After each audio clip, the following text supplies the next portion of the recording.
to see you. Meet you. Yes. Yes, Yeah. finally. I need to finish doing a couple things, just Yeah, real quick. sure. Yeah, that's cool. Okay, You go ahead. I'm wrapping up the presentation. We'll see.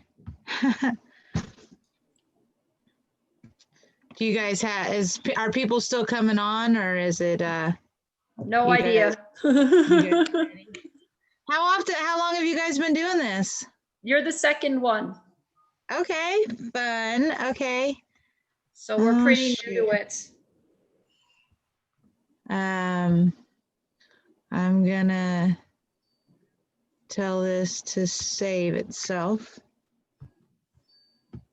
Make sure because I gotta share my screen in a minute. Yeah, so you guys did Cynthia Fisher. How did that went good?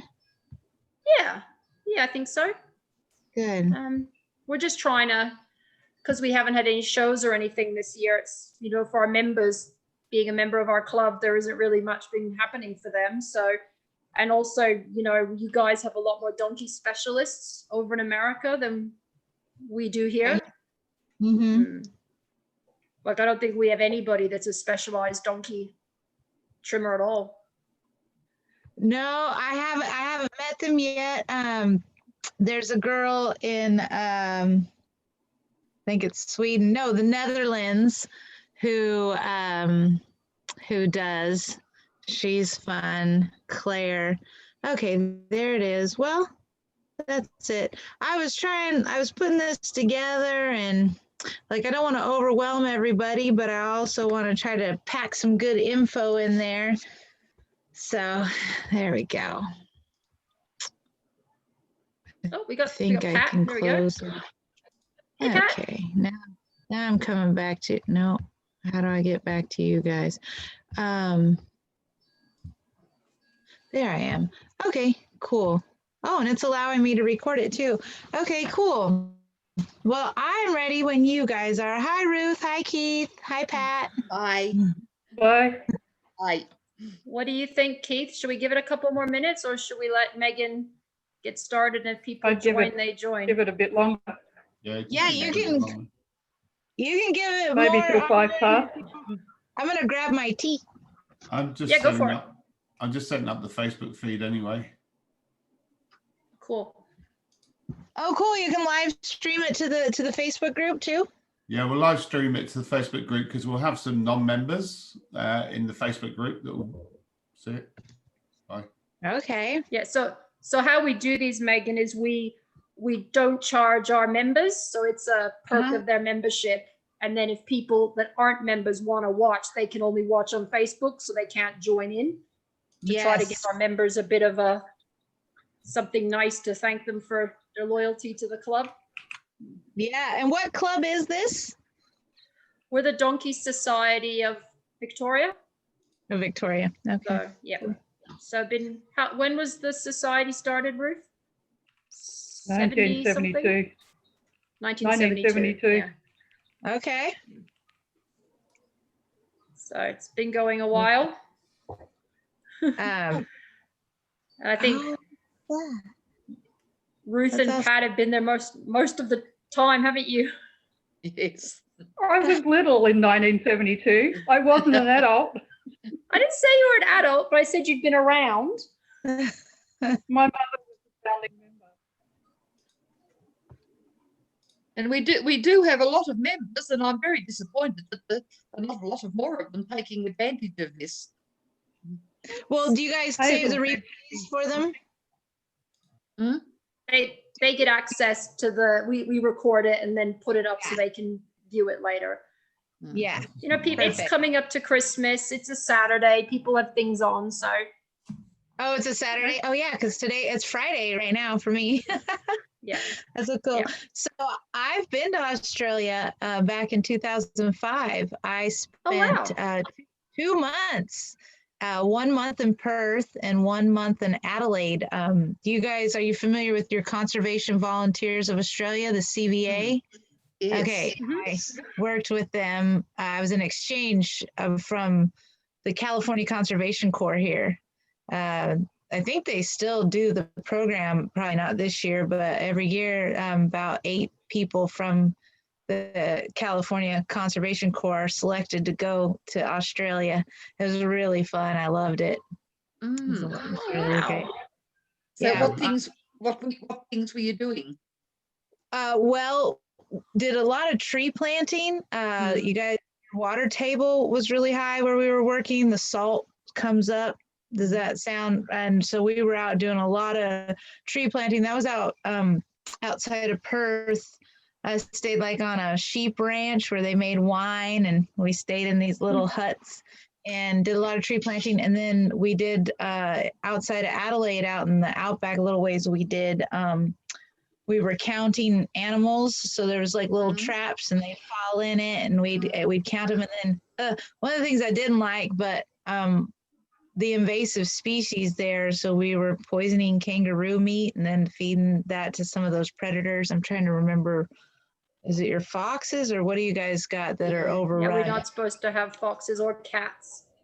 Yeah, it's the invasive. So, we did that. And then I did trail building outside of Adelaide, right along the coast. We cut a whole new trail that didn't even exist before. It was so fun. Oh, wow.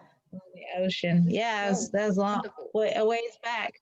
I'd love to come back over there, see you guys. Well, I keep trying to find grants to, get people over, because we don't have too many donkey specialists in many fields. So I thought I had one, but then it was only for dogs and cats. I was like, yeah. So I keep looking in the hope that I can find one someday and bring some people over, people that are specialists in their field over to talk to not only our owners, but also, like we do have a farrier, Martin Godwin, who's, he learned from Pat's husband how to trim, and he's, he's not all together, but yeah, they were together a bit, yeah. Yeah, so he does he is interested in donkeys, but he's not full-time donkeys. Okay. But yeah, so even just training the other people. Yeah, I mean, I don't know how it is over there, but being a farrier is a really cool gig. If there's anybody over there interested who wants to make hoof trimming a career, that's always a possibility too. Yeah, because you guys aren't governed like the UK. You guys are kind of wild and free like we are over here, right? Or you don't have to have a special license to be a farrier in Australia? I don't think so. Okay. Yes. Over in the UK, it's really regulated. Over here, it's not. I can hand you a rasp and you can be like, I'm a donkey farrier, watch out. Which is good and bad, right? It's like, it has the potential to be a good thing. So yeah. Cool. Hi, Tracy. You don't have your video on. Are you hiding? Tracy's just being shy. Being shy. Show your All face, right. Tracy. My internet's not great, so I find if I have a video, it's hopeless. So hi. Okay. Got it. Hi, Well, Tracy. last time we had Batman. Batman's not here this time. No. That was weird. We had a screen that was black like Tracy's was, and it had I'm Batman, and we said, "Oh, show yourself, Batman," and it was Batman. It was somebody with the. Not me. So someone was having fun. We never found out who it was. It was weird. Tracy's one of the few people in Australia that's got a few mammoth donkeys. My husband and I brought the first mammoth donkey to Australia since about the 1940s. We brought one out in 1999 and bred donkeys and mules. And Tracy is one of the people now. There's still a few around now that have brought out mammoth donkeys and started to breed a few. Neat. That's awesome. Because mammoths are they're kind of struggling, right? Like more people should be breeding the mammoths. Is that true? Yes. Yeah. We had a lovely fellow, and we had him for 11 years, and he died of colic. But there were between 30 and 40 mules bred from him, and about the same number of donkeys in the time that we had him. But it was very hard at that stage to get donkeys big enough. Plenty out in the outback, there weren't too many around that you could get hold of. The sort of fallen by the wayside a bit, the bigger sized donkeys, and we had a great deal of trouble getting Jenny's big enough to put to him, but we did what we could at the time. Yeah. Wow. That's You pretty know, neat. you know the Jenny that I ride, Megan? I have- think so. Yeah, that's one of Pat's that I do the side saddle on. Pat bred her. Okay. Yeah. That's right. You do side saddle. That's so fun. And I've still got the mother of that one. Okay. Very cool. Oh, have you still got Susanna's mother? Yes, Oh, okay. I didn't realize. she's about 28 now, but she's there. Martin trimmed her yesterday. Oh, okay, cool. I've got one We of can- the party members, Serena, and two of the original Australian Jennies. Okay. Mm. Well, I think, Megan, you might as well start.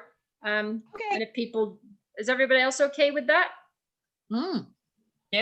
Ruth, Yep. think we give it enough Alright. time? Yeah. All right. We had Okay, enough so time. I put together a little presentation. I'm going to share my screen. Oh, you'll have to enable me to share my screen. That's Do you know how to do Keith's that? job. Oh, Keith. Yeah, he'll- All right, cool. I don't know if I have to be a co-host or what, but Keith, you're muted. Yeah, sorry. Yeah. Try now. oh, perfect. Okay. So I kind of, oh dear. Okay, I Yes, don't want it. yes. Oh, yep, there we go. Hold on just a second though. I gotta change the view. Oh my goodness, get out of my way. Isn't technology fancy these days? Oh Mm. gosh, and I've been doing this for like a little while. Can you still see me up in the corner? Yep. Okay, cool. Okay. All right, so that's me. I'm the donkey farrier. I made that up one day a couple years ago after I spent about 15 years working with donkeys here in the States. I apprenticed with a farrier who loved donkeys. So from the beginning of my farrier career back in 2006, I think of it as an opportunity and a really a great gift that was given to me to be able to apprentice with someone who loved donkeys so much. And so then about 2 years ago, I started hitting the road in California and traveling, and I coined myself the donkey farrier, and here we are. Now I'm doing stuff like this, and it's fun, and I love it. So thanks for having me. Let's see, this should go if I click it. Oh boy, okay. Let me make sure I didn't miss one. Nope, okay. So there we go, look at that, you guys. That's the wild ass, right? Which hails from the Sudan Desert of Africa, right? And this is where our donkeys descended from. Man, he's so beautiful. I think, yeah, it's a boy. So, and I really wanted to put this guy in front of your guys' face. I go a lot more in depth on some of these topics in some of my other courses, but I really think it's important for people to understand who the donkey is, where they come from. So you're looking at, where the donkeys have descended from. And I wrote, the wild ass can give us the inspiration and understanding we need to make changes that will improve our domesticated donkey's well-being.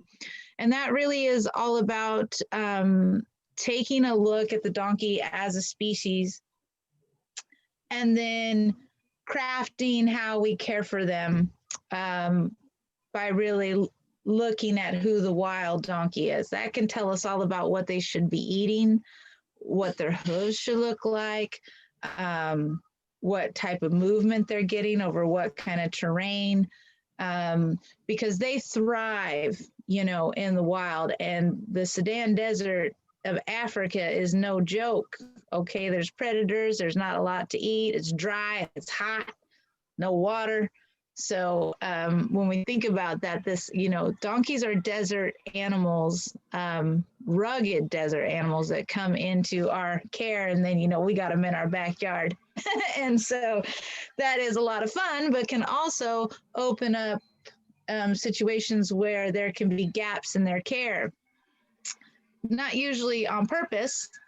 Generally, well-meaning people might overfeed them and things like that. So that's why I really like to think about where the donkey comes from, who they are.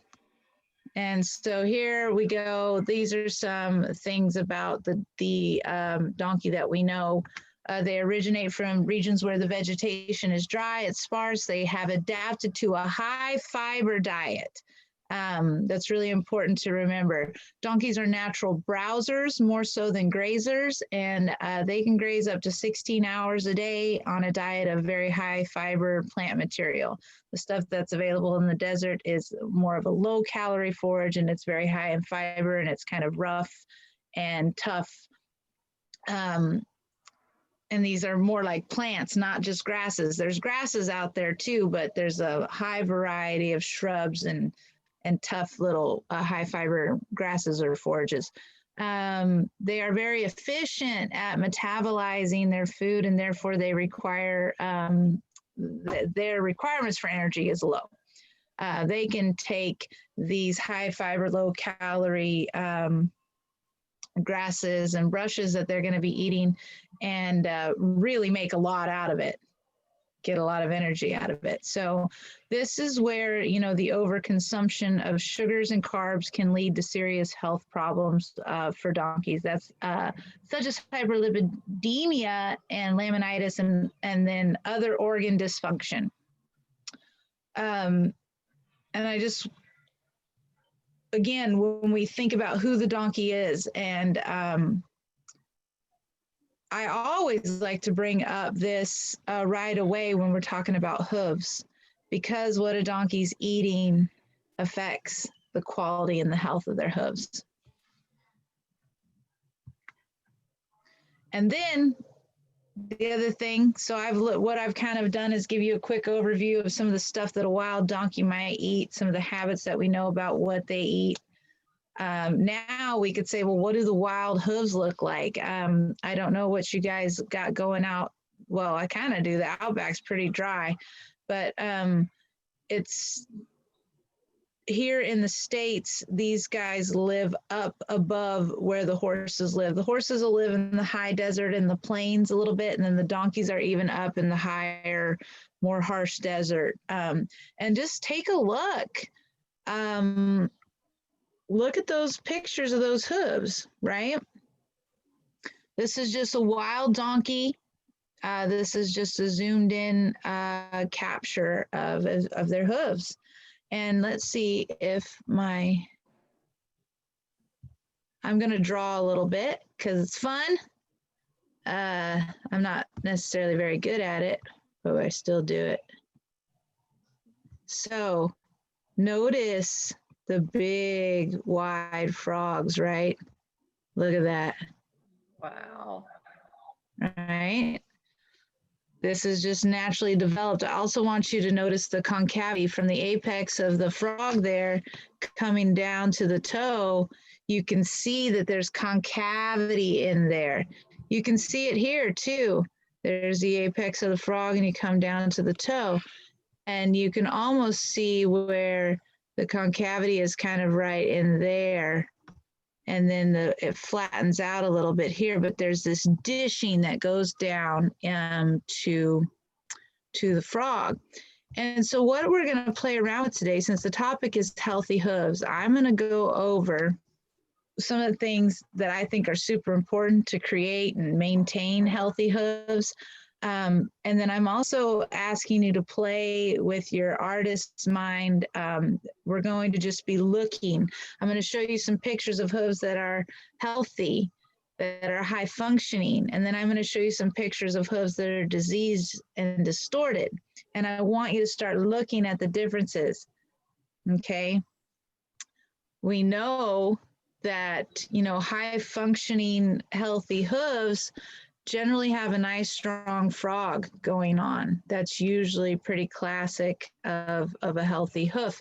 Right through here, you can see this is where the white line is on a hoof. Look at how tight it is through there. Like, it's very well connected.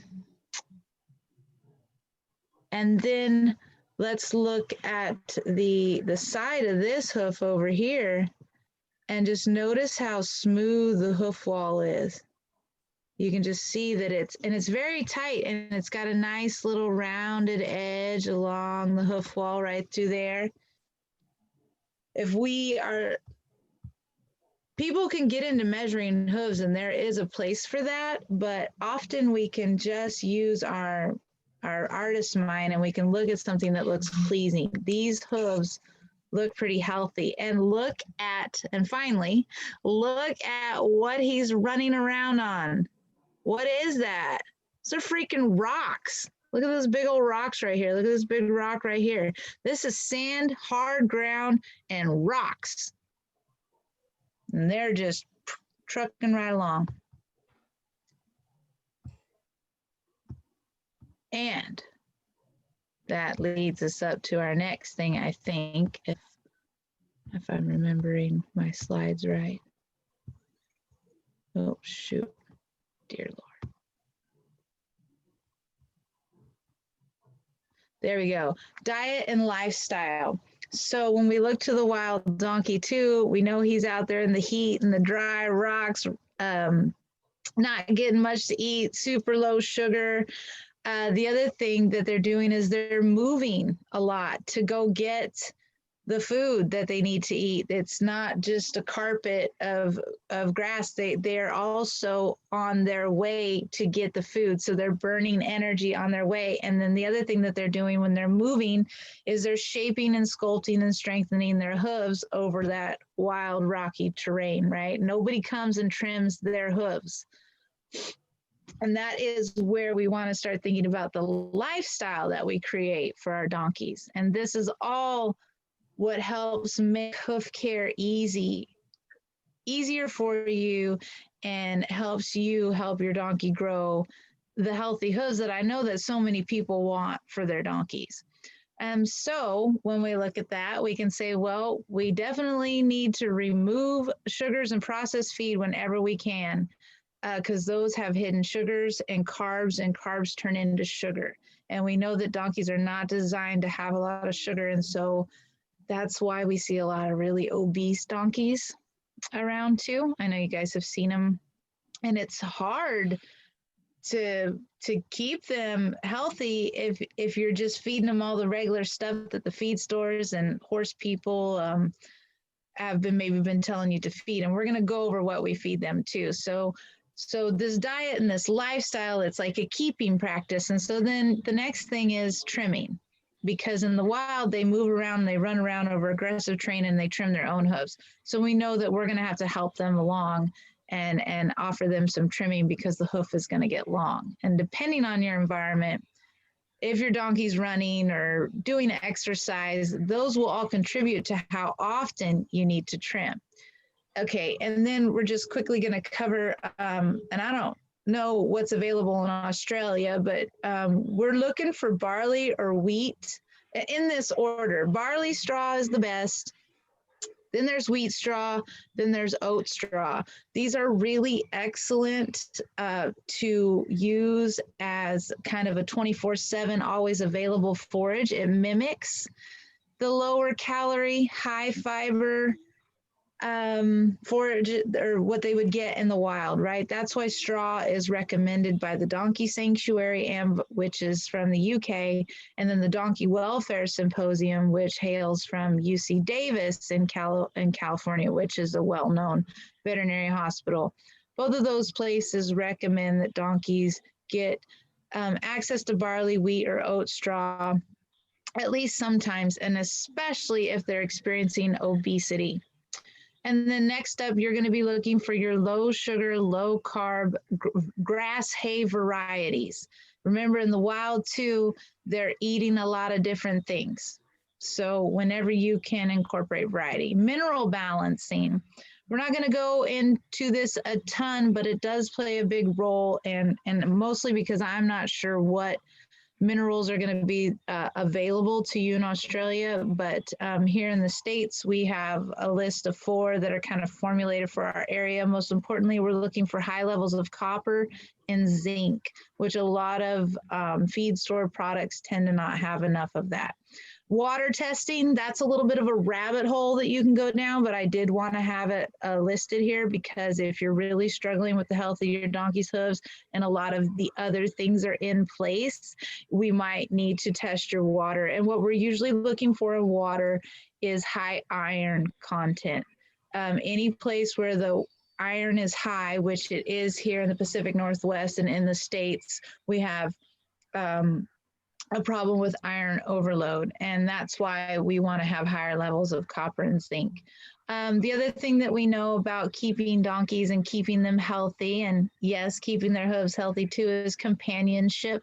Donkeys are meant to have other donkeys, and it plays a role in their physical and like spiritual health. So your donkey's going to move more if it has a friend, if it's not depressed and lonely.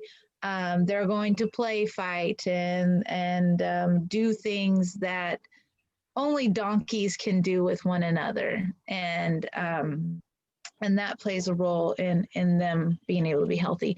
And the freedom of movement. Okay, again, we know that equines, this is for horses and donkeys, but equines were born to move. They weren't born to be confined. And healthy hoof development starts from the moment they're born and they hit the ground and mom's like, get up, predator's coming, time to go, right? They are up. Foals in the wild are up and on their feet. And those little foals, those little donkey foals are up on their feet on the desert rocks, and it's go time.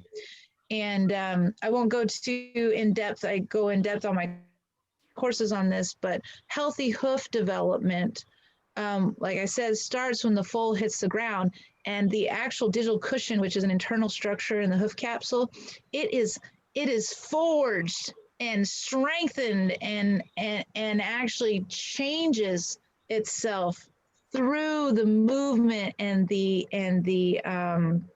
stimulation on this hard terrain. And it's vital for the hoof to become as strong as it's designed to be.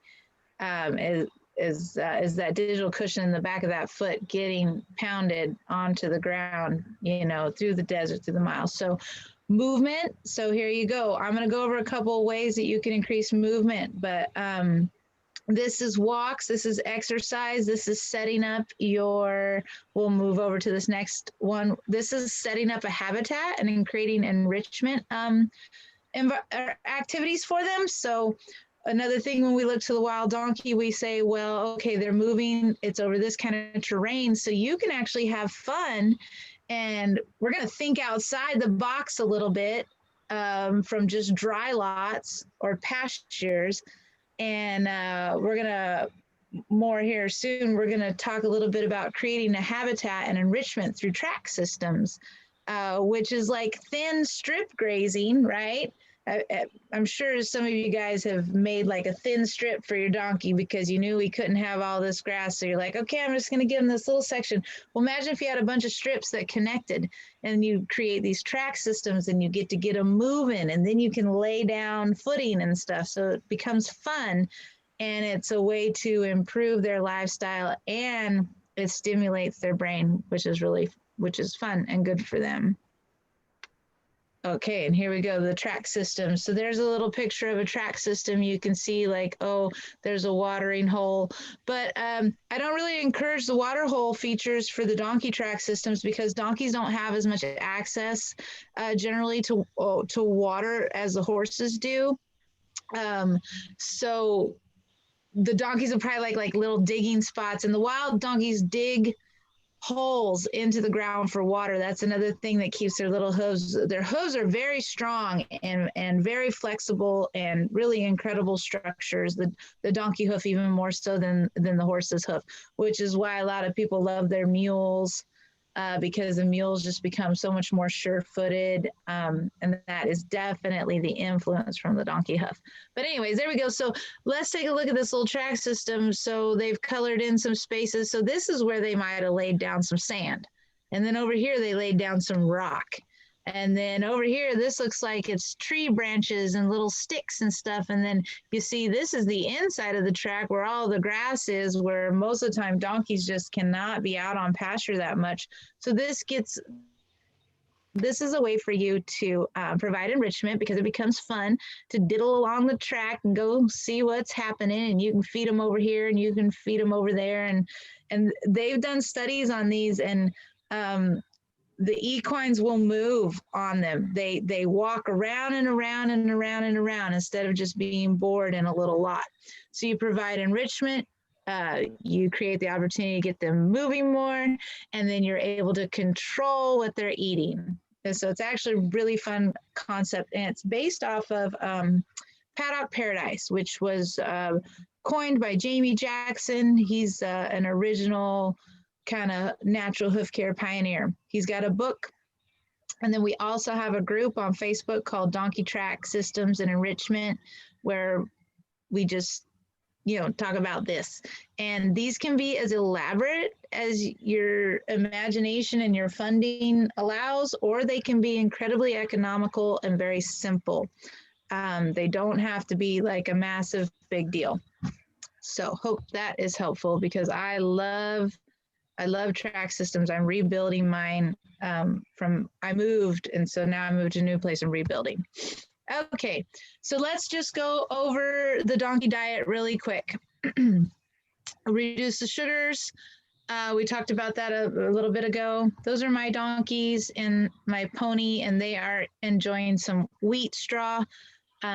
So we want to avoid alfalfa. And the reason being is alfalfa is really high in protein, and it's dangerous for donkeys. They're not supposed to get high protein at all. So it's okay to give them like little alfalfa snacks for treats, like, the little pellets if you're clicker training, or if you want to give a high value treat. I mean, they can have like a little bit of alfalfa pellets, but it's not something that you're feeding them on a regular basis. And no grain. The reason why, again, all the grain is just carbs that turns into sugar that leads to them getting fat and damaging their internal organs and wreaking havoc on their metabolic system. Free choice barley wheat straw, and then your low sugar variety of grasses. Loose white salt, just plain white salt, not those red blocks. Generally those red blocks, I don't know if we have them there in Australia, but they're not balanced, and they have too high of iron, and you're better off to do the loose white salt and then complete with a mineral mix that's high in copper and zinc. So, and this is great. You guys have a replay of this so that you can come back to this if you want to read it more. You guys could save the slides.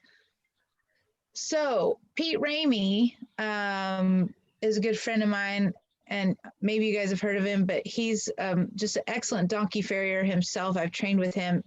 His website is hoofrehab.com, and he's got some great information about diet. I link to Pete a lot. He's just fabulous. I don't need to reinvent the wheel. So there's a really great diet, and that applies for all your equines. So whether you got horses, mules, or donkeys, he's got some great stuff there. Oh my God, my donkeys are so cute. Look at them. And little patches. He loves the donkeys. Oh my goodness. Okay, so then let's pop into common hoof issues. So again, I'm trying to set some foundations, and we're moving really fast. But like I said, I was trying to cram some good info in here for you. So common hoof issues, white line disease. Oh my God. Like, tell me you're not in a donkey group somewhere where someone's like, I got the white line disease. What do I do? And then someone's like, oh, you put bleach on it. And then I'm like, no, you don't. Okay, that was my little rant. But anyways, white line disease is prevalent in donkeys. And there's a reason. It has to do with the sugar overloads. It has to do with too much moisture, not enough movement, and generally, most times, not frequent enough trimming. But I'm jumping ahead. Okay, so white line disease, thrush, abscesses. That's another one. You'll see people lament about their donkey having chronic abscesses. An abscess once or twice a year, honestly, in my mind, is not something to get too worked up about. I'm just like, okay, we're going to move through this. Now, if it's chronic, though, abscess after abscess after abscess, we've got some serious, most likely metabolic issues going on, which is all diet related. probably got to do better on the trimming, and we got to get them moving. And then we also need to do some treatments. And then the other thing is distortion. These donkey groups, sometimes people will post pictures, particularly the ones for sale usually. And then I'll zoom in on the hoof pictures and I'm like, oh my God. So distortion is really common. And I think that it kind of stems from some people not understanding what the donkey hoof is supposed to look like. So that's why I enjoy teaching this too, because I'm going to show you some really distorted, funky, diseased hooves. And then I'm going to show you some really healthy, high functioning hooves. And you're going to go, oh, I see it. That's your goal today, is to really see the differences. And then obviously I set you up with some steps that you can take to improve the new growth that you're going to get. So, all right, here we go. All right, so this hoof, actually isn't terrible. We got a little frog that is pretty distorted, kind of diseased and funky. And so what I would actually do here with this foot is this frog would get kind of cut back. If you had your fingers on these little areas that I'm highlighting here, you could pull them back with your finger and you can see that frog laying under there. That would get kind of cut off, and then a thrush treatment would be applied. Right through here, you can see the hoof wall was wanting to break a little bit, and you can see we got some debris, but this hoof isn't terribly long, actually. It just needs a little bit of a touch-up trim. But this is a long hoof. This hoof does need a trim, and that's one of the reasons why I wanted you to see it, because it doesn't look terribly long.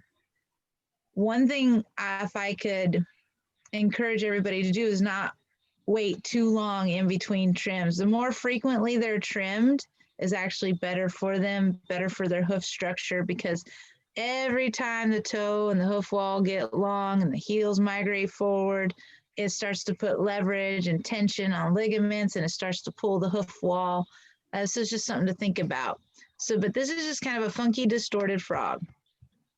It's not the most unhealthiest foot, but it needs some work. Especially, look right here where I'm swirling my mouse. That is the start of white line disease. And that's why I wanted to point out that white line disease, a lot of the times, if a donkey's really struggling with this, not being trimmed enough, or it wasn't in the beginning, because we should be able to catch this stuff early. I mean, not easy. Early and relatively easy when we know what we're looking for. So this heel needs to be dropped down, and then this part of this hoof would actually get trimmed back a little bit, and then we could just pop a treatment on that, and then we would avoid a big white line disease mess because we caught it early. Okay, and here's some more white line disease. I wanted you guys to see some of the different so I'm going to go through each picture. So up here at the top, this hoof here on the left, and then this hoof here on the right, that's the same hoof. That's 6 months apart. So we did really good. But what we see here is this is white line disease. So this whole hoof wall was resected, cut away. We cut away all the funky, bad hoof wall. Was just crumbly and nasty. And we exposed it to air. And then, I don't know if you guys will totally be able to see this, but if you look back here at the heel bulb, then look down to the heels. Can you see how long the heels are? And then look over here. Okay, this hoof was experiencing white line disease. Here's the other thing I forgot to mention. It balances. This poor hoof was toe loading.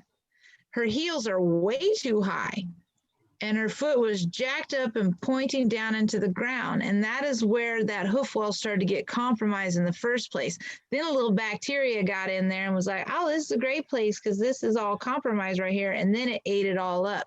So part of the rehab here was that I was frequently lowering her heels and getting her foot back into a healthier place to where she wasn't jamming this toe into the ground. And if you look at the hairline, and then look at my hairline over here now, you can see the difference.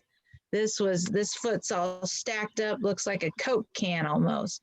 And that's not how they're supposed to be. So we treated it.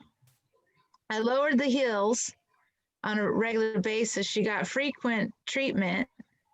And then we waited. We adjusted her diet, and then we let the new hoof grow down.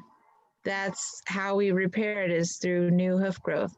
And then let's look down at this hoof down here. This is white line disease too, just kind of in a different phase, just kind of a different look to it. But you can see where the hoof wall is peeling, and then you see these little black cat areas right in there. If I take my hoof knife in there, that's all crumbly and funky. This hoof is long recovered, but, and then this is the other hoof of the same donkey. And I want you to see this right here. That's a big old hole of white line disease too, that we had cleared out and we're treating. And then right here in the middle, if you look right through these areas, this is all white line disease right here, and this is white line disease through here. The first part of the treatment for this is adjusting the diet and the trimming. I really want to stress that topicals are the very last thing we ever do. We start getting all the other things in line first, then we treat, because you'll waste your time treating if you don't get some of the other things in alignment, which is reducing the sugars and improving the movement and the trimming. So there we go. But this little foot here, she's doing really well, actually. We're not going to have to resect her wall like we did this donkey, because we're catching this early. We dig in there a little bit and I clear it out and we do some treatment, and this donkey's lost some weight. Everything has improved. This donkey right here in the middle was also obese. And so was this donkey up here, obese. So there's a few different things we got to do. So there's really wanted you to see and recognize what white line disease is and how it can show up. But then also I wanted you to see this one up here, because look at that, 6 months. We got us a whole new hoof capsule. Boom, we fixed it. So that's exciting part, right? Because you can fix these things. All right, so here, let's look at some distortion. These poor little guys came off of from a kill pin or something, I think is where they came from. She was pregnant like this. This little girl's pregnant, walking around like this. But that's pretty severe distortion. And here I kind of took you through the phase. This was the first day I met her, obviously. Then this was the first trim. And then 7 months later, this is where we were at.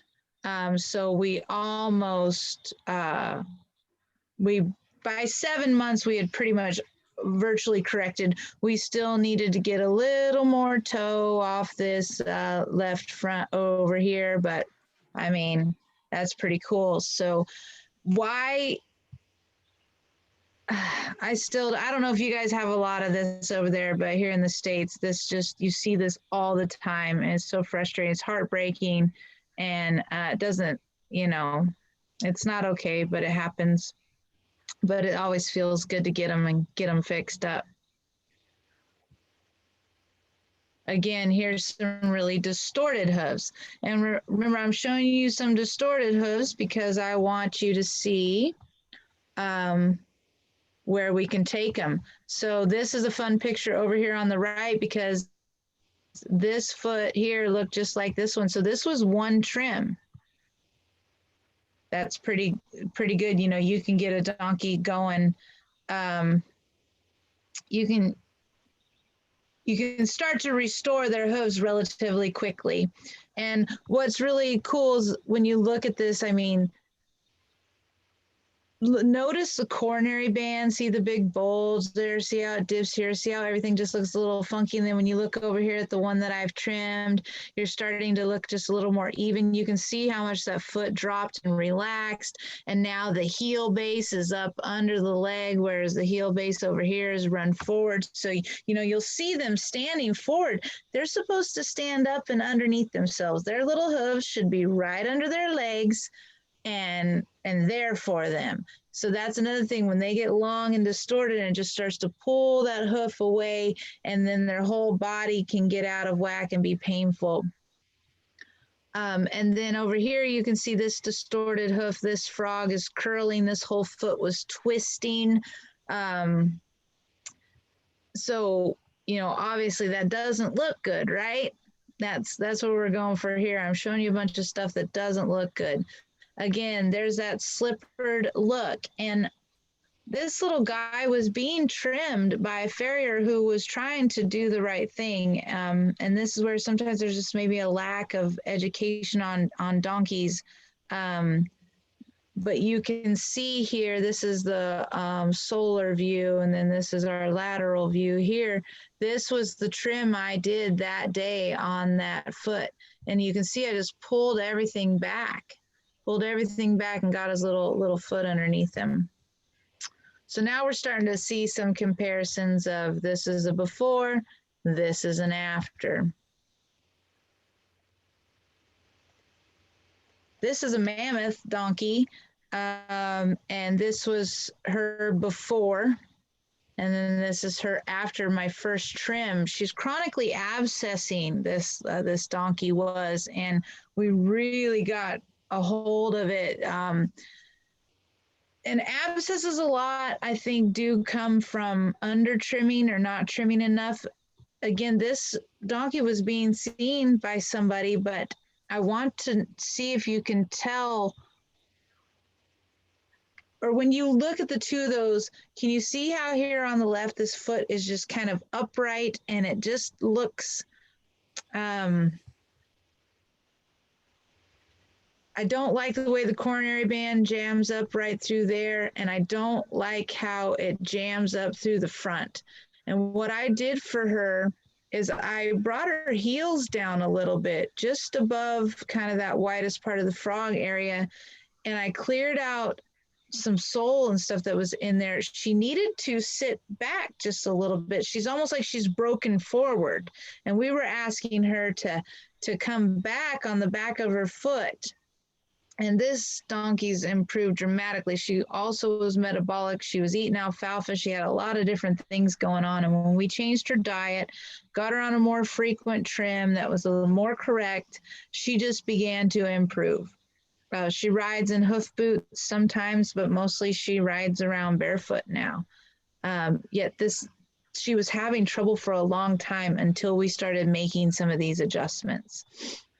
And they weren't major adjustments, but they were important ones.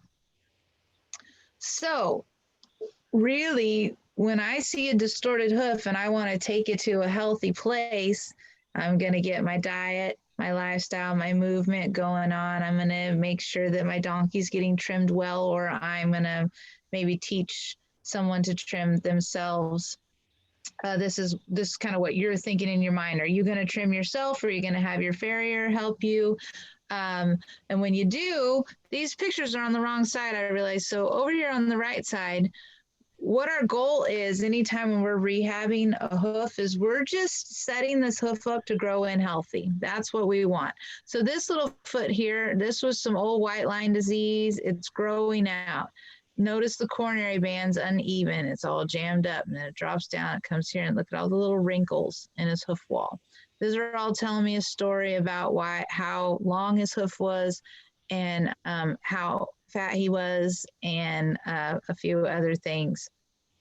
Now look over at this one. Go ahead. Did someone have a question? No? Okay, so we look at this, this is the before, and then this is as it's going through the process. Look from the coronary band down, what comes down. Look at that. It's so pretty. Can you see? See how it's getting smoother? And this area over here, look it's gone. It's grown out. I rasped it away as it came down. And all I'm doing is setting this hoof up to grow in beautiful and healthy. And that's how we say goodbye to disease. We have to basically grow a whole new hoof.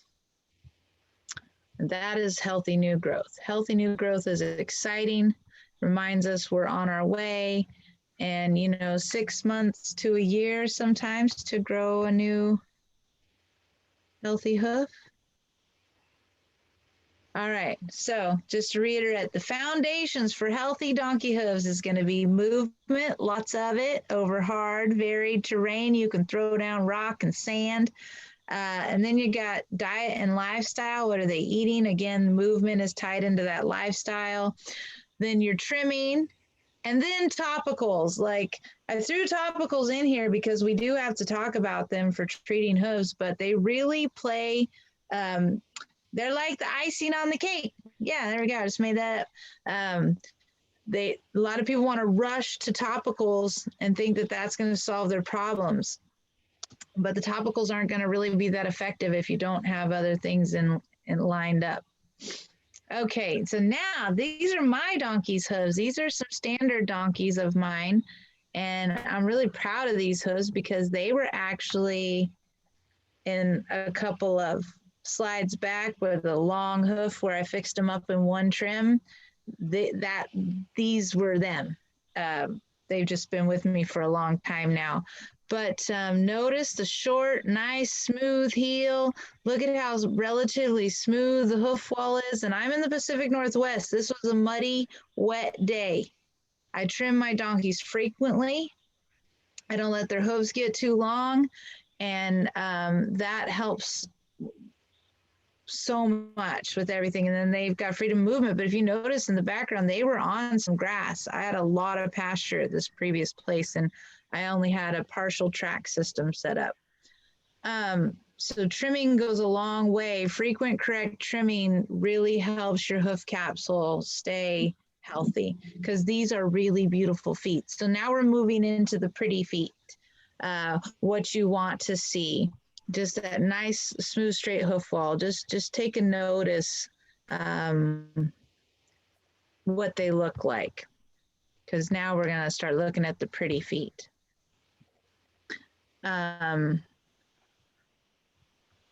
Maybe I'll take that down. Sorry, my little video keeps getting in the way. Okay, so up in the top left-hand corner, this is a foal. This is a BLM foal. She was only barely, I guess she's not really a foal. She's a yearling, but I'd been trimming her since she was about 6 months old. Beautiful little hoof. And just notice how her heels are underneath her bony column. They're low, but they're not terribly low. And then her hoof wall is nice and smooth and straight, and it just kind of flows up into the pastern. Can you see that? If I was to draw a line. Oh God, I can't draw a straight line. Oh my God. Okay. Let's see, undo that. And do it like this. You know what I'm saying? Can you guys just see how pretty that is? That's a lot of people will call those the angles. You know, you want to be in the angle of the pastern, but that just, her bone, for the, pretty sure, you know, I guess I can't ever really say unless I have x-rays, but we've got the bony column in nice alignment right there. That's a nice little healthy hoof. And then notice this one over here is almost, I would like to shorten that toe a little bit, but he's still pretty straight in there too. And not every donkey's hoof is just going to be perfect, but we can get pretty close to perfect. I want you to see the heel base here. Look at that. See how pretty and just how that flows. These, every single hoof you're looking at here is, every single hoof that you're looking at here is trimmed by me, except for this one. Over here, this one is trimmed by Ross Keller. He's another donkey specialist, a hoof care specialist here in the States. He's from Colorado. Again, look at that nice, healthy little frog. And then also down here on the bottom right, where I got my little mouse going, the footing underneath this little hoof is contractor sand. And I don't know what they call that where you guys are, but that's a sand that gets packed and gets really kind of hard. And then you'll see that this little foot here, she lives a lot on this rock. And this foot right here, I've been trimming for 15 years. I just stopped trimming her just this last year because of COVID. My apprentice trims her now. Now these are all nice, healthy donkey hooves. Now look at this one down the bottom left, though. There's still some rings. There's still some things going on. I'd like to maybe get that bulge out of there just a little bit. I probably should relieve this wall here just a little bit, but I want you to see that these look really good, but they're also not just like necessarily perfect, but they're so close to perfect. This one up here in the top right, I want you to see that's a little bit of hoof wall wanting to peel off because this foot had gotten long before I had trimmed it. And so we just feather that out, and the owner has some homework to take their rasp and just feather those little edges out. And then if we keep this foot trimmed and going well, then all that'll grow out. We won't have those troubles anymore.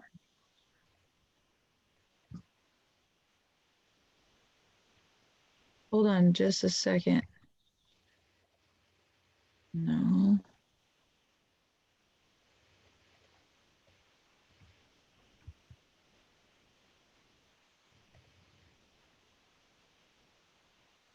Is that?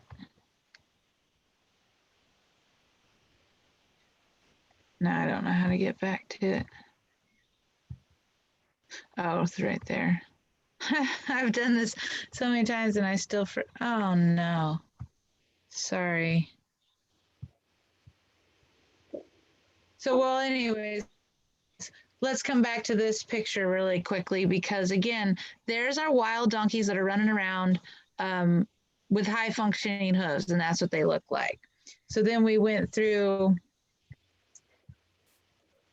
all the ones that are not so healthy.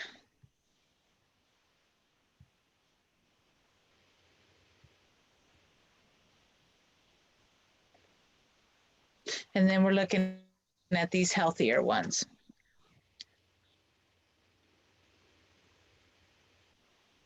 Now these are some of my students learning to trim their own donkey hooves.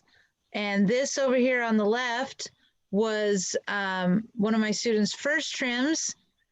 And she needs to do just a little bit more off the toe, but that was so much better. And then this hoof right here has been struggling with white line disease. Can you see that little hole right there? That's all white line disease. This is all white line disease right in here. And she lived out in a rural area, and she started trimming her own donkey's hooves, and this hoof has come a long way since then. But these hooves are looking really healthy, looking really good. Dang it. I thought I had another slide in there.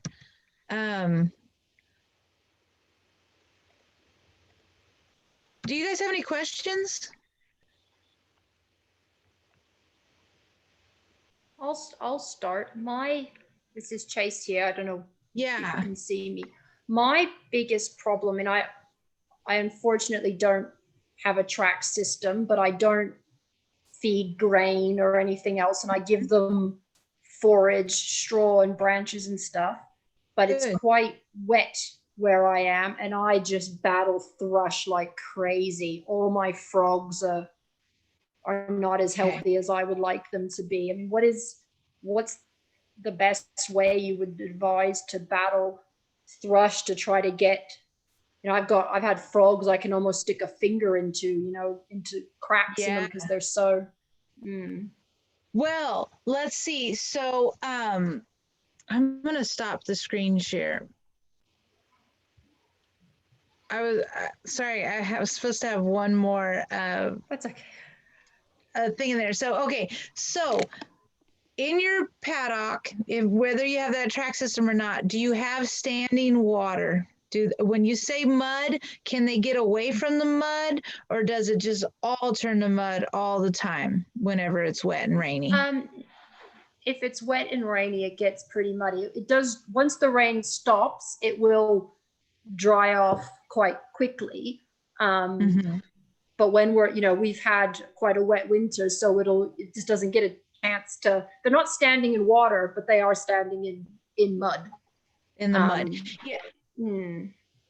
Well, and that I'm up here in the Pacific Northwest, and oh man, we've been getting hammered these last couple weekends, and I'm like looking at my place going like, oh boy, oh yeah, there, like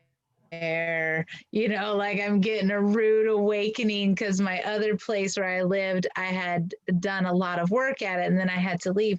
What you'll have to do, and you can start small usually, is finding ways to mitigate the mud in the loafing areas where they're standing high traffic, whether that's bringing in rock or sand, gravel, stone dust.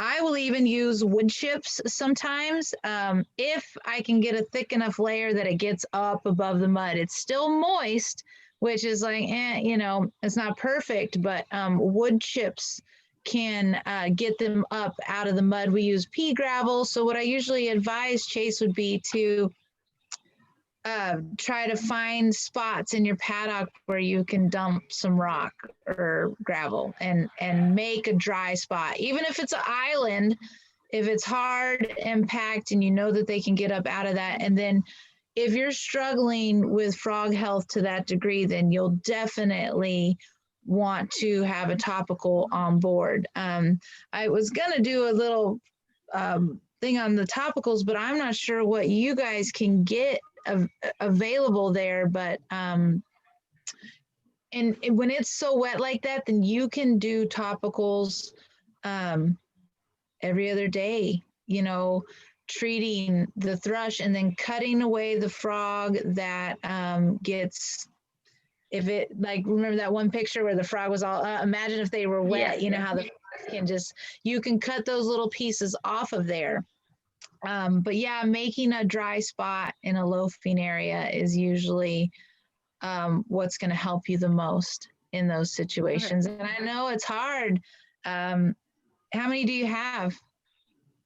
5. 5, yeah. And do all of them suffer with the frogs getting funky in the winter? The wild caught ones, not so much. They seem to have more resilient frogs, but the mammoth cross, she gets a little bit less frog than I would like, especially because I'm riding her. I want her to have the healthiest frog that she can. Yeah. Do you ever use hoof boots? Yeah, she has hoof boots. Yeah. Okay, because you can also, if she's missing part of a frog that you wish she had, you can cut out a pad and make a little frog support and glue it onto a pad and make it push up on her frog where it would be, and that stimulation could help. Easy Care used to make them. Pete had designed them, but they didn't get enough traction to where they felt like they should carry them. But do you kind of get what I'm saying? Like you would a fake frog and put that in her boot, and that can help stimulate. And then I would just get aggressive with treatment. What do you use to treat for thrush? At the moment, I'm spraying her. It's a lot better than she's got healthy frog coming through. Good. I spray with something called Caniston, which is it's an Australian product. I'm not sure what it's like a laundry antibacterial, antifungal thing. So I spray that in her hooves when I ride her and stuff. And I bought a thrush product that was like a dry powder, but I sort of sprinkle in her foot and she put her foot down, the powder would just all fall on the ground. And I was like, the powder's good for the boots. You can use it to keep your boots fresh and kind of maybe treat for thrush of the boots. Okay, well because what do you do for, I'm guessing it is the wetness, it's the mud, so. I think so, because I've taken her over to Ruth's place to go riding, and we do one, couple of hour ride, and her feet, because Ruth's is a lot drier, her feet already look better, even after Yeah. one trail ride, just because they get a sort of sandy coating to them that sort of dries them out, and I guess they get a bit of Yeah. blood flow to them, and yeah. Yeah. Well, if you can try to mimic that in your environment. The thing we used always for white line disease, or CDCO as we often call it, was tea tree oil. We found was a good product. You can paint that on and it soaks right in very well. Particularly, we used to, my husband passed away some years ago now, but he did all our donkey feet. Haven't had any problems with white line disease for a while, but we would scrape it out, not just with a hoof pick, but with a bit of a hook on wire with a little hook on it, so that you could get right down to the base of it, and then Yes. use a paintbrush and paint on generous amount of tea tree oil. And we tried all sorts, but that was what we found the most successful. Yes, a lot of, there's some people here in the States that use some products that have the tea tree oil in it. Yeah, it can definitely help. That's good. Antifungal, and it just seemed to work Yeah. well. Yeah. Does anybody else What's- have a question? You've been talking about a product that looks like a hoof oil almost sort of thing. I noticed that you've been talking about what's that product, because we can buy stuff in. Well, that's Hoof Armor, or no. Oh, sorry, Hoof Doctor. And that's made with birch oil is one of the primary ingredients. So another like essential oil or from the tree, and birch oil is an analgesic. So some of the more painful thrush that if their frogs are really bad, it kind of numbs the pain, and it's been doing really well for treating thrush. But I like that. I like Equiderma. There's Red Horse products. I'm always looking for the products that are going to not kill live tissue. So bleach and copper tox. I don't know if you guys have copper tox there. It's like a green, stinky stuff. Oh God. So it gives me a headache so bad, like as soon as I smell it. But both of those products, which are really popular, kill live tissue. And we don't want to be killing live tissue while we're trying to regenerate and heal, from an infection. And although it's been successful to some degree, there's just better stuff out there. So I like the clays. I kind of liked the powders, but like you said, they didn't, they kind of fall out. So I've used the powders more in just my hoof boots to keep them fresh. But yeah, the Hoof Doctor is really great. And then Pete Ramey has a do-it-yourself where you mix copper sulfate with zinc, and copper sulfate is relatively easy to get. Zinc is another popular hoof topical product, and then the Hoof Doctor is new, and I love the brush. I love the way it soaks in. Yeah, It looks the brush- easy to. It looks. Yeah. It is super easy, and it's really effective, like right away. I've got some clients using it that were having some bad cases of thrush, and we are just really excited about. I mean, it's never a miracle overnight because we still have to grow back the healthy tissue, but if we can really knock out an infection and start seeing some progress, that's really good. Yeah, I'm treating seedy toe or white line disease in one of my horses, and I'm putting some clay on it that I have to kind of scoop with my finger, so then I end up with it all under my fingernails. It's disgusting. Well, I can send you the Hoof Doctor link, and you could share it. I just don't know if it comes, or if they're going to charge you a ton of money to get it over there. But you could check it out. Yeah, I don't know. I'd have to. But I mean, these things, I've got 11, and I've got 5 donkeys, but then I've also got 6 horses. So, somebody's always got something. I clear up one person and somebody else will throw up something. So, and with the I'm trying to think of the things I thought about when you were talking. You talked about giving them the white salt. Yeah, plain white salt. I give them the Himalayan salt licks. Would that be the same sort of thing, or does that still have additives in it? That has high iron still, but Really? Okay. I'm not. So this is, I give some guidelines on the minerals and the salts and things, but I mean, you can get real nerdy on this and really dive down a rabbit hole of nutrition and mineral balancing. I think it'd be important to find out where you're at if you have high iron. I think isn't copper deficiency something that we have here? Yeah, think- copper and sometimes selenium. And Yeah. I don't Yes. know about iron. I've never heard iron mentioned. Yeah, Well, I iron know- is usually. Oh, go ahead. Sorry. Well, I know because Shinto's, my youngest donkey has a bit of an issue with his back.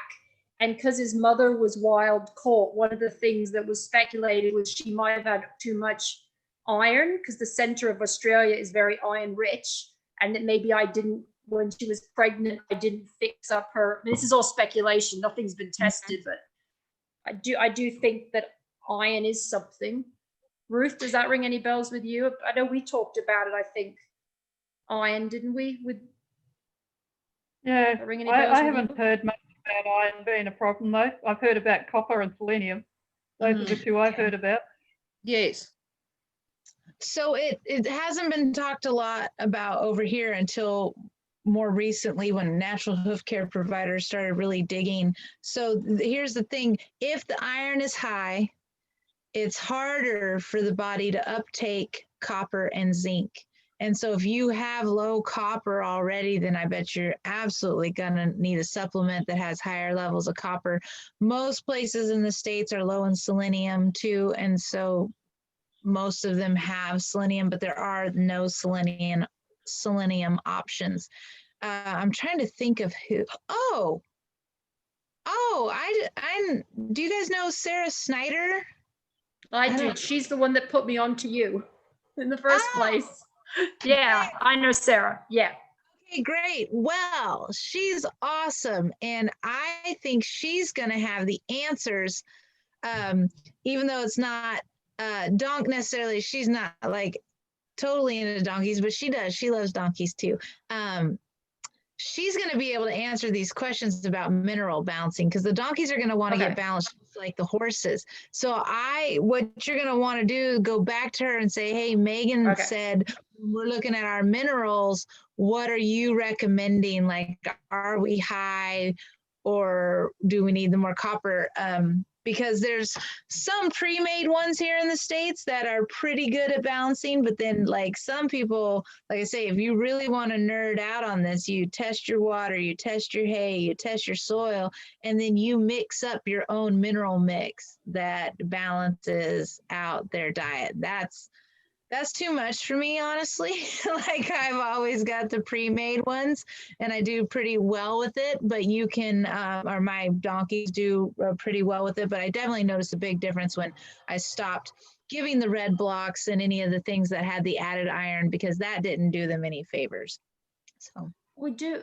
I think John Conkey here does a donkey specific feed supplement, but because I'm not giving them a feed at the moment, I have nothing to put the supplement into. Oh. That's Not where I have a mine either. problem is The Conky Ruth? Supreme, they will eat. Just I can put it in a bowl and I'll just, just a little dose. They'll lick it out of a bowl. They love it. yeah, my problem is I don't Susanna know. would have a dose. Won't Susanna she? would have a dose and then nobody Oh. else would have a dose. Right. They all She got would a have her taste for it. dose. You It's- just it's I give do them very put it in small food and some pellets, of mine won't touch it. won't they? Yeah. I found Okay. Some of mine just won't. They sniff the food and they won't have a bar of it. But I've used Others don't Donkey care. Supreme on and off for a long time now, but I'm not impressed with how my donkeys are looking. Their coats, they're getting old, admittedly. I have to, two of them are well in their 20s, the other one's 18. And since Serena had, her feet, which have always been good, she's my part mammoth one, and I've driven in harness and, done a lot with. Her feet got a sort of crumbly vertical strip down them in the last 12 months. Ooh. And yet the farrier said that her hoof structure was still fine. And this is our farrier who's well experienced with donkeys that Chase was talking about. He said, I'm not worried. He said, it's not going through anywhere, but it was a crumble about 4 centimetre, 2 centimetres wide, and it didn't grow from the top to the bottom. It just appeared as a little bulge in the hoof wall vertically, and then it just crumbled away. And it is growing out now. And I gave her farrier's formula, which seems to have improved her coat also, but it's most prohibitively expensive, $159 for a 2 to 3 month supply. And I just can't afford to go on doing that forever. And I worried about copper also. My vet, he was worried about selenium toxicity, but he did blood tests and her selenium levels were fine. He insists you can't test for her copper levels. And I've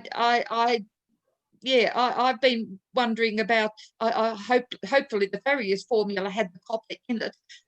Most of them do, but whether it's enough. And I've been sort of very wondering what the heck to do next with her, and all of them, in light of this, because I've never had anything like that happen with their feet in all the years that I've had donkeys before. Is it too much protein? Have you changed your diet? And now they don't get protein, they get barley straw and very, very plain pasture hay, and that's all they get. And then mineral balance on there. Okay, well, and if 18, that's not terribly old. The other one, was it the 18-year-old or the 28-year-old? The 18-year-old. That got the crumbly stuff on the hoof. Okay, because that sounds like to me what we describe as hyperactive, like periopal, and that can come on. It's kind of a weird thing that happens to donkeys, like more than I've ever seen with horses. Farrier's formula is expensive, like you just said, and it's not, at least for us here in the States, it doesn't meet the requirements that we're looking for. It's not a terrible product, but it needs higher levels of copper and zinc for us here. And it sounds like it potentially could need that for you too. So I would, really ask Sarah what her will do. mix is, and then and I'll even hit her up after this and say that I'll tell her thanks for turning you guys on to me, and then because now I'm curious too what natural hoof care providers are doing in your area, because I took photos of her feet at the time, and I put them up on that mule and donkey veterinary site. Okay. I forgot whether I'm in. It's American one, and didn't get any particular feedback on it. I got kicked out of that group. Oh. Megan has her own she has her own donkey hoof care group, so it's probably worth joining that group and putting it in there. I will do. Yes. Yeah. Could I send you some photos? Yeah, absolutely. And it's now grown, and this they've just been trimmed yesterday. Martin was out yesterday. Okay. And again, he keeps saying that her feet are fine. Don't worry. She's now got a lot of periopal growth, down from the coronet.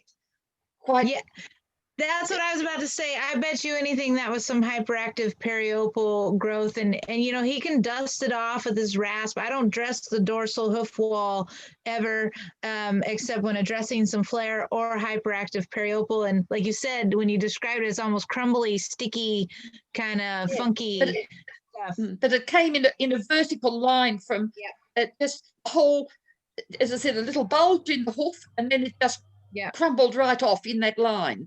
Yeah. And I think mammoths are prone to it because, I've had that quite a lot with the mammoths, but not with any other, like the English and Irish. And have you, Tracy? I've never seen it before like that, and I've never seen so much periopal growth either. Yeah. What's periopal? Oh, the periopal is right at the coronary band. And it's like the cuticle. It's that really thin, Yep, like almost like a clear, kind of goes around the Yep, coronary yep. band. It's periopal. Yeah, and here's the thing. I've seen it a lot on donkeys, but I can't tell you why. No, We okay. don't really know why. Yeah, I usually see it more on rehab hooves. Like it was actually on some of the hooves in some of my pictures. There was little bits of it. I'll see it on distorted hooves. I don't generally see it on, you know, routinely maintained hooves, but that doesn't mean it can't happen. No. Obviously, but he is right for the most extent that you don't want to worry. Like if your donkey's doing well, they're sound, you can Yeah, take a look perfectly at something like, sound. Yeah. yeah, then you know, stay calm. You don't want to freak out. It's just like us. Sometimes we just experience, you know, weird things, but Yes. you know, noticing it is always good, because then you can, you know, be able to, oh, did that get worse or did it get better? That Yeah. kind of thing. So The thing I did do was he wasn't able to give anything much constructive in the way of advice, but he said that it possibly could be a little bit fungal, and I did paint it with tea tree oil consistently for quite a long time. Whether that's helped or not, I don't know.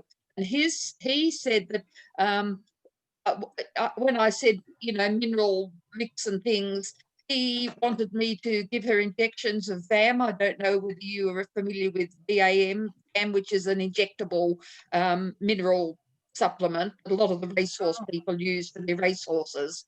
And he wanted me to give her twice a week injections of this stuff, but I find the donkeys are very wary. You give them one injection and they think you're coming with another injection, and they just don't want to know you. And I don't want to make all my friendly donkeys disappear to the other end of the paddock every time I appear. So I gave up on that after a couple. yeah, You should be able to get that in paste, Pat. In what? In paste? Yeah, you can get it in a paste. Yeah. Just Yeah. through, you know, online. Depends. That's funny. I would laugh. That vet, you'd be like, "What? You're telling me to inject my donkey twice? Like, what's wrong with you?" Yeah. I mean, they let me do it, but they soon know when it's time that I'm coming with an injection, and that's it. Yeah. No, that's like donkeys would be like, "Oh hell no, we ain't having no injection." Yeah. That's funny. Aw. Does anybody else have any questions? I've just got one, which is the opposite to Chase's.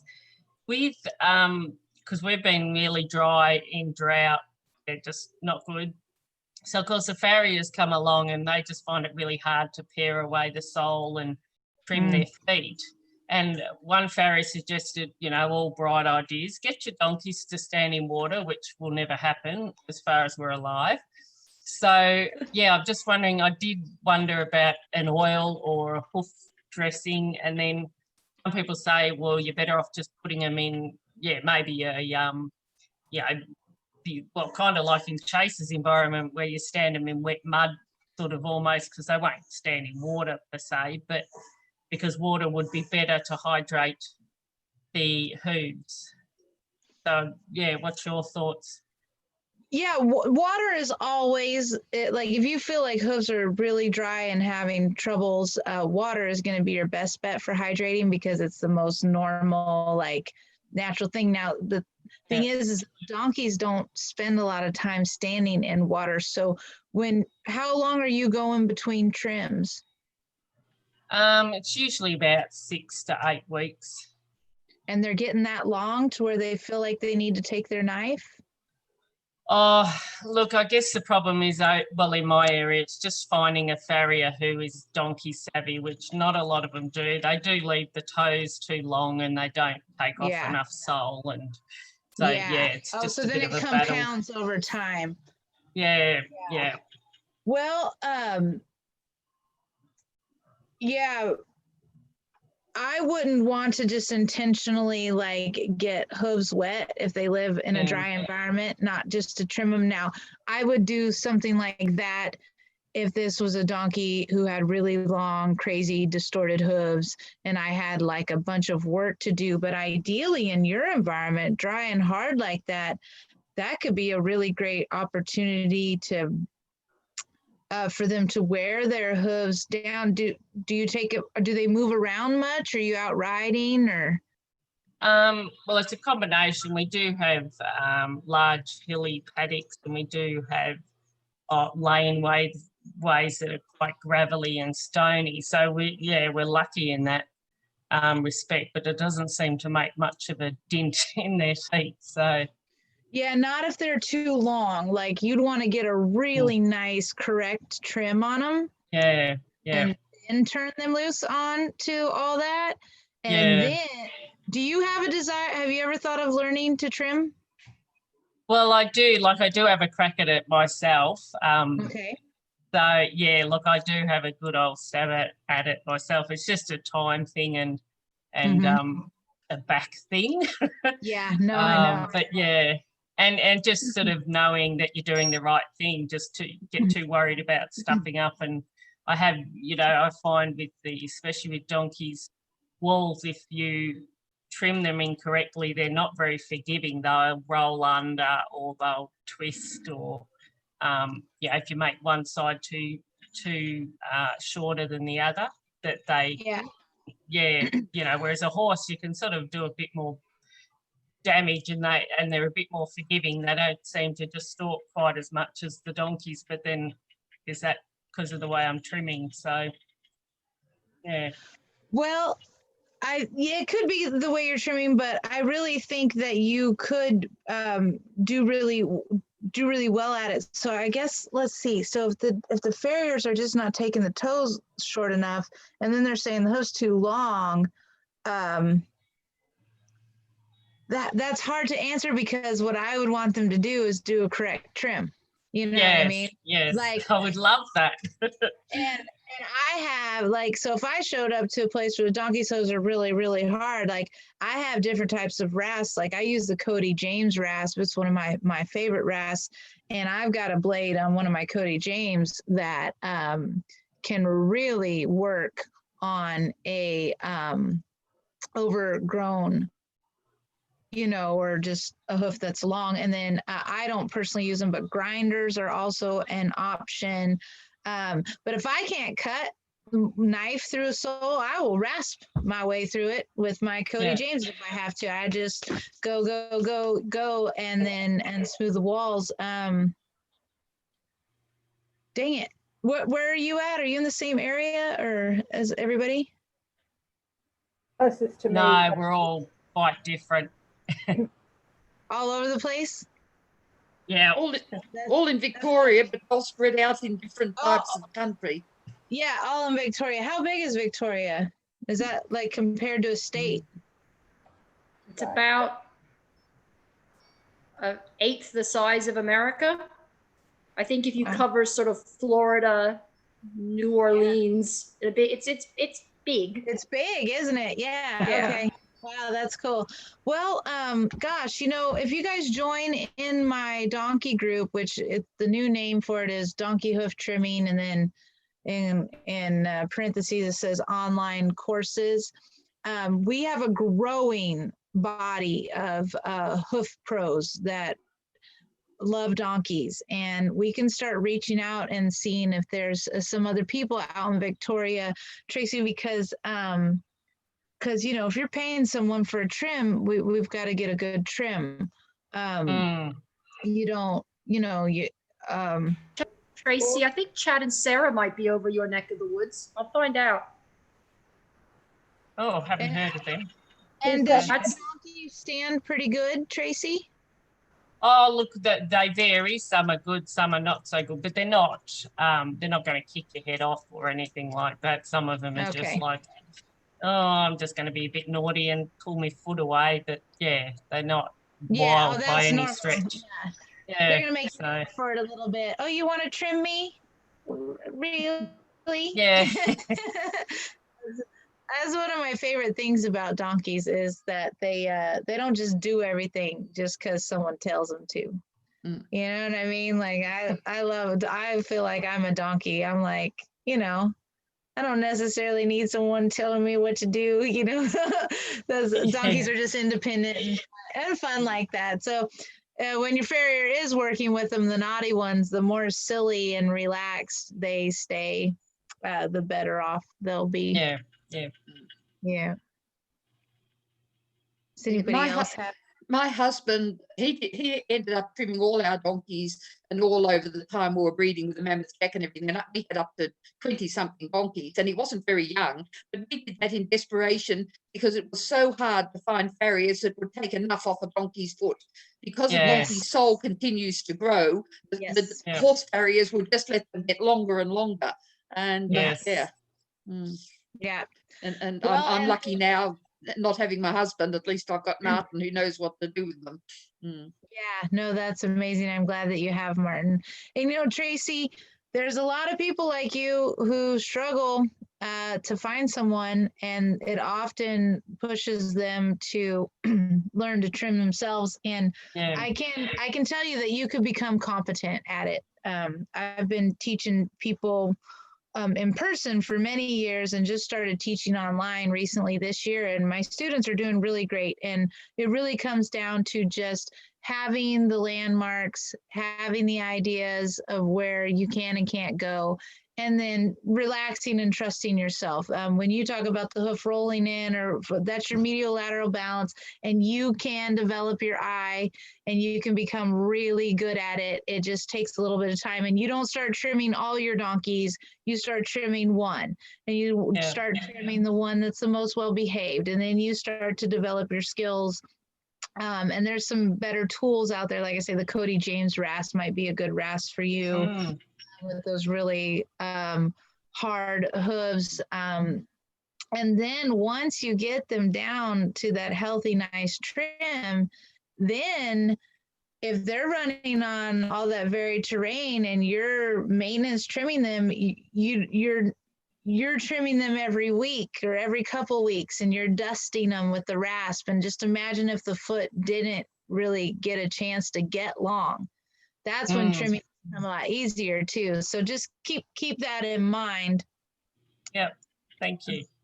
You could learn to do it if you needed to, but I also know that it's no fun not having a professional that you can count on to help you. So and I wish that we had more of that. And hopefully we are going to see over the next decade. I'd like to hopefully see a rise in donkey farriers. It's one of my goals, is to really help promote that as a specialty and make it something people seek out when they're looking for farriers. They're going to be looking for a farrier that is that knows they don't have to necessarily be a specialist, but they're definitely going to have some extra training and insight regarding donkeys. Because for too long, donkeys have just not really been taken very seriously. Very true. Yeah.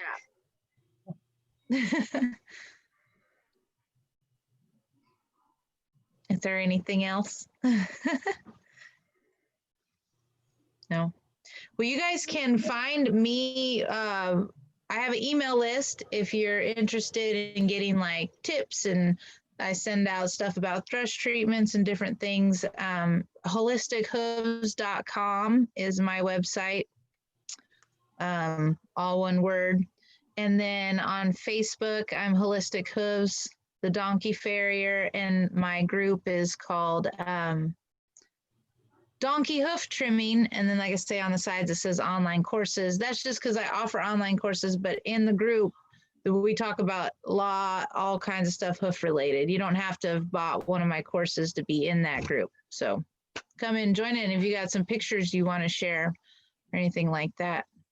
The other thing that I do besides the hoof trimming is I take a really different approach to handling donkeys.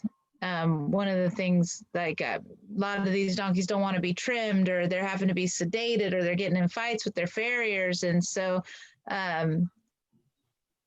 you know, I like to coach and help people with handling their donkeys. Although I'm not a donkey, I don't really consider myself a donkey trainer, but I have some fun mindset type stuff. So, you know, when you talk about those naughty donkeys, how do we bring out the best in those, you know, and those little guys? Because that's one of the most important things we can do for them is stay fun, silly, and not take ourselves too seriously. So, but I had fun. Thank you, Chase, for inviting me. I hope you guys Thank you. enjoyed the presentation. Oh, it's Thank great. you No, very for- much. Thank you Thank very you for much. making the time for us. Yeah. Oh, Yes. you're welcome. It was It's been fun. very interesting. Okay, good. I'm glad that you liked it. Oh yeah, so it's 9:30. We're doing good. It's 9:30 here. So what is it, like 4:30 there? Yeah. Mm. Yep. Yeah. Yep. Yeah, that's so cool. I had so Okay. much fun in Australia. I always thought I would have been back there by now. So things open up. I want to come over and hang out with you guys. Oh, we'll get Sarah and me and we could do a clinic. Because That'd be wonderful. Her and I I are hope it- supposed to like hang out someday. So I hope it does better than the last clinic. I had Sarah come over here to do a glue-on shoe clinic, and it Yeah? was me, Sarah, and the glue-on shoe guy. That was Oh it. dear. did people prepay for it or anything like that? No. Oh, No, yeah, so- we'll have to sell the tickets prior and get it all taken care of. But if I could turn it into like a / holiday, that would be Yeah. a lot Well, of fun. I got to hang out with Sarah, so that was I- good. But I haven't even know. met Chad, so or her child. So You met haven't, Blue and you I, said? so, Yeah. No, I have. I've never met her in person, but I've been Facebook friends with her for a really long time. She's a great practitioner. Yes, I'm she is. anxious. I'm anxious to hear what she says. But you know, she's reached out to me before too. She's been like other farriers, misunderstanding donkeys, not quite knowing how to handle them. You know, and no fault of her own, just never having an experience with them. And then there's all these stereotypes about donkeys that then will make someone nervous, and you know that shouldn't be happening. But anyways, as Well, I another think rabbit hole. What would be nice would be if practitioners, you know, that don't know about donkeys would be willing, like Tracy's, the guy that's trimming Tracy's donkey and not listening, is if people would take on board reaching out to somebody who does know. I mean, I've had people come here to do things with my donkey, and I've thrust the clinical handbook for donkeys in their face and said, look, read this, it'll explain it. You know, you don't know donkeys. Here's some information about donkeys, or here's someone you can talk to. I think it'd be nice if more people were willing to learn rather than just assume they're long-eared horses. Yes. Well, and hopefully more people are wanting to learn. And there's more of a buzz about donkeys lately too. Yeah. So it's been inspiring some people, and little things like this help contribute to that, you know, little small but mighty groups of people wanting to do better for donkeys. And we unite. So awesome. Well, thank you. So much. Have a Merry Christmas. You too. Bye guys. Bye. Bye-bye.